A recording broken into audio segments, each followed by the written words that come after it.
ابن عقیل فرماتے ہیں کہ میں ایک دفعہ کعبے کا طواف کر رہا تھا، مجھے بہت ہی قیمتی ہار ملا۔ میں نے ہار کو اٹھایا، جب دیکھا تو ایک سونے کا ہار تھا۔ میرے نفس نے مجھے کہا کہ اپنے پاس رکھ لے، لیکن پھر خیال ہے نہیں کب تک یہ کھا لوں گا۔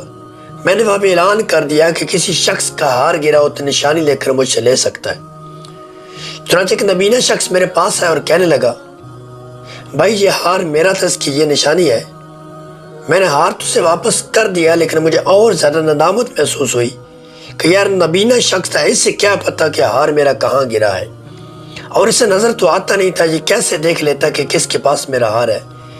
یہ دولت کمانے کا اچھا موقع تھا، ہاتھ مار لیتا تو بے شمار قیمتی تھا، لیکن کہتے ہیں پھر میں نے نفس کو جھٹک دیا کہ جا کب تک تو کھا لیتا۔ خیر کہتے ہیں کہ میں نے حج مکمل کیا، واپس راستے میں ایک گاؤں پڑا، وہاں میں نے نماز کا قصد کیا تو پتہ چلا کہ وہاں امام نہیں ہے، تو میں نے وہاں جماعت کرائی۔ بستی والوں کو میری امامت پسند آ گئی تو انہوں نے کہا کہ ہم آپ کو امام رکھ دیں تو کوئی حرج تو نہیں ہے، ہمارا امام چند روز قبل فوت ہو گئے۔ تو میں نے کہا جی ٹھیک ہے، کیونکہ مجھے ویسی بھی جگہ چاہیے تھی، کھانے کا مسئلہ تھا، رزق کی تنگی تھی۔ میں نے کہا ٹھیک ہے، میں نے جماعت کرانا شروع کر دی۔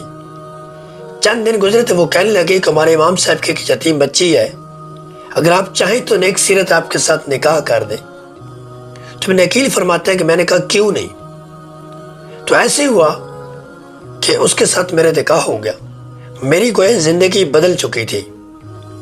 چند دن گزرے، میں نے دیکھا کہ وہ ہار جو مجھے مکہ کے اندر ملا تھا، میں نے ایک شخص کو واپس کیا تھا، نبینہ شخص کو، میں نے دیکھا کہ میری بیوی کے گلے میں وہ ہار ہے۔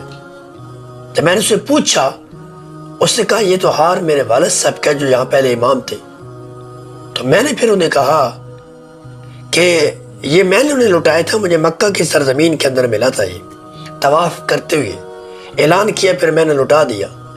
تو کہا مبارک ہو، تمہاری دعا بھی قبول ہو گئی اور میرے والد صاحب کی دعا بھی قبول ہو گئی۔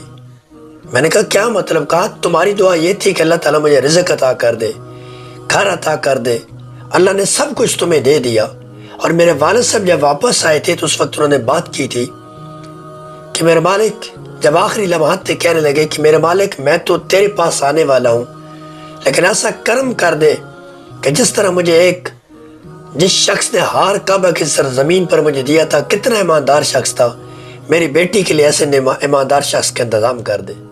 بس اللہ نے وہ دعا قبول کر لی، اور کس طرح وسیلہ بنا آپ یہاں پر پہنچے اور میں آپ کے نکاح میں آ گئی۔ صاحب وہ اسی طریقے سے اگر اللہ کے ہاں بندہ حاضر ہو جائے، اعمال کو اچھا رکھے، اللہ سے دل لگی کر کے رکھے، اور اپنے رزق کو پکیزہ رکھے، تو اللہ تعالیٰ راستے ضرور بنا دیتا ہے۔ اس کے ہاں دیر ضرور ہے، لیکن اندھیر نہیں ہے۔ وقت گزرتا ہے، پھر وقت آ جاتا ہے جب اللہ دیکھ لیتا ہے میرا بندہ میرے ساتھ مخلص ہے، تو اللہ پاک اس کے لیے رزق کے دروازے کشادہ کر دیتے ہیں، اور اس کے عزتوں کے دروازے کشادہ کر دیتے ہیں۔